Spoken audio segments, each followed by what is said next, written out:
Here's a look at where gas prices stand across the country. Drivers in British Columbia and Newfoundland paying the most, with prices hovering around $2 a litre. Prices are lower in Manitoba, Ontario, and Nova Scotia, while Alberta and Saskatchewan continue to see the lowest prices at the pumps. For a look into the bigger picture of what this tax break entails for the economy, we're joined by Pedro Antunes. He's the chief economist at Signal 49 Research, formerly known as the Conference Board of Canada. What do you make of the government's decision to temporarily suspend this tax? Well, obviously, it's an interesting measure for sure. I do know that affordability is an issue for many Canadians, but the tax is a broad tax. It's applied really for those that are consuming gasoline. And so it's a bit regressive. When you remove a tax like this, it does kind of favor those kind of more, how should I say, more higher income households rather than a targeted measure if you're really looking at affordability for lower income households. But I think this tax really is perhaps more so about essentially rescuing what is already a very frail economy because consumers are really strained, not just from this, but we've had, really, how should I say, lackluster, if that's the right word, jobs reports lately from Statistics Canada. We know the economy is not growing very strongly, and we know that consumers are strained generally. So if this is a measure to help support the economy, then I think it will achieve some benefit despite this, oil shock that we're living through. Well, talk to us about that.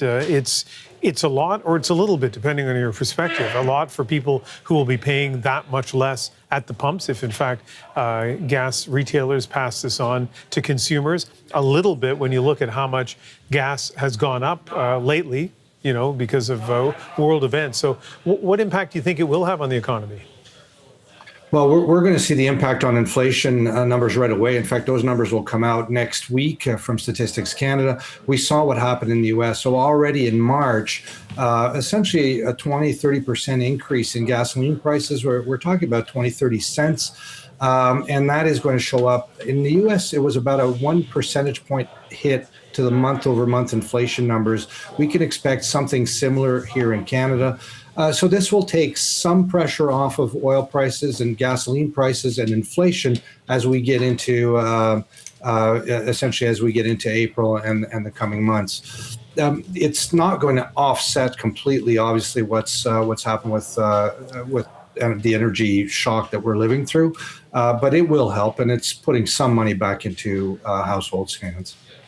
Now, removing a tax effectively comes with a cost, especially for a government that already is running, depending on your perspective, really big deficits, $31 billion between April of last year and January of this year. So what about the impact of this cut at a time when the government actually needs revenue, doesn't want to lose revenue?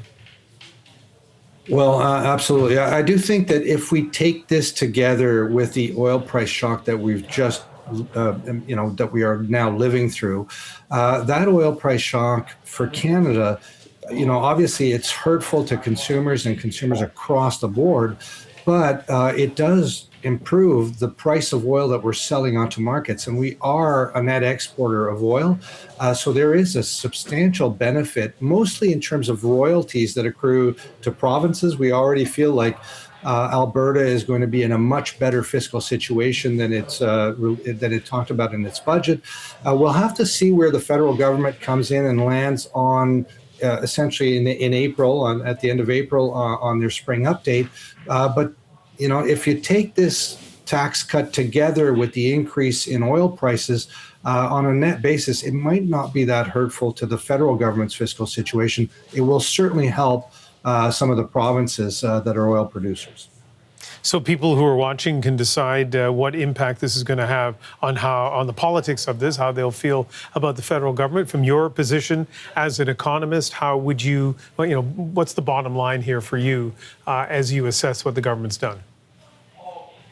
Well, I think this is a measure to help stimulate some consumer spending, or at least help offset the negative impact that we're seeing here on consumers. The economy is really quite weak. We're living through a trade shock now. This essentially this inflationary shock to consumers.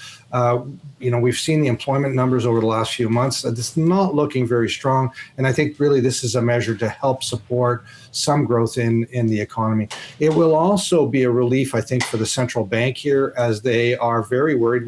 We saw some very hawkish comments in their last release, talking about keeping inflation expectations low. So this will help. It's top line inflation. And hopefully take the edge off of some of the numbers that we're going to see again for March. Pedro Antunes is Chief Economist at Signal 49 Research, formerly known as the Conference Board of Canada. Okay, our next guest is among the Canadians feeling the pinch every time she fills up. Gail Kaufmann is a volunteer driver and board president of the Volunteer Cancer Drivers Society here in Vancouver. Yes. And this is a place that, I don't have to tell you, consistently has the highest gas prices in the country. Before this announcement, we've seen prices go up so much over the last 6 weeks or so. What impact has it had on your drivers? Well, definitely. So as a nonprofit, we do provide our drivers a stipend, and we pay them a small stipend for their kilometers that they drive. So we had to relook at that stipend, and we did increase it as a result of that increase in pricing. So we did a small adjustment from 52 cents to 55 cents.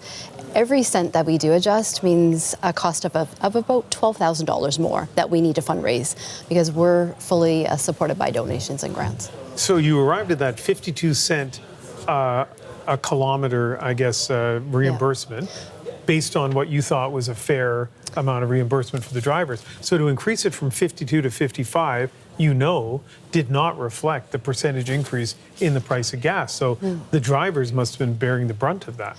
Yeah, but with our drivers don't volunteer with us to be reimbursed for their mileage. They really give because they believe in the mission and they believe in supporting cancer patients. Most of our volunteers either have family or have gone through that journey themselves, so they're really here to support the mission. Yeah, no doubt. I mean, it is great work that they do, but at the same time, they have to pay for gas. I mean, have you had any who have said, you know what, I just can't afford to continue to volunteer my time and pay the extra expense of the increased cost of gas? Yeah, so, and that's why we did do that increase. We have had some say, this is challenging for me. And so we've looked at that, that's why we did that increase.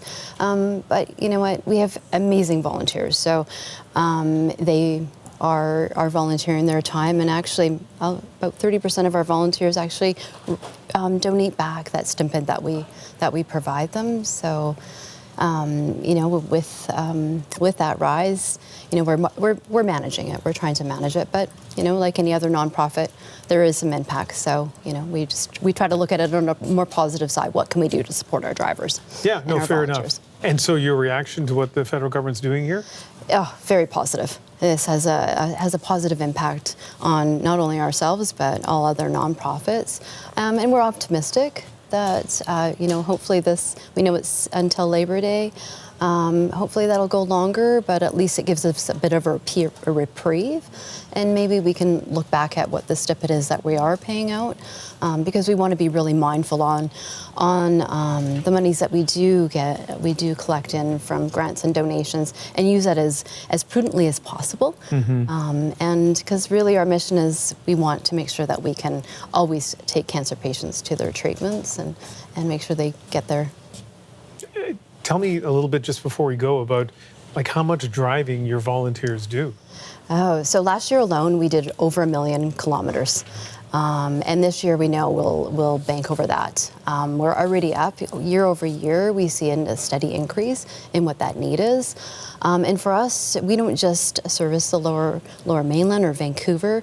We service Greater Vancouver as well as the Fraser Valley. So we have drivers that come in from Chilliwack, Harrison, that'll take a patient from out there into the Vancouver Cancer Center. So we do a lot of kilometers every day. We do on average about 180 trips per day. Wow. And so if you're driving from Chilliwack or Harrison, it's about 200 kilometers. Yeah. So that's a lot of kilometers. Good work that your drivers are doing. Thank you very much. Yeah, thank you very much for the time. Gail Kaufmann, a volunteer driver herself and board president of the Volunteer Cancer Drivers Society.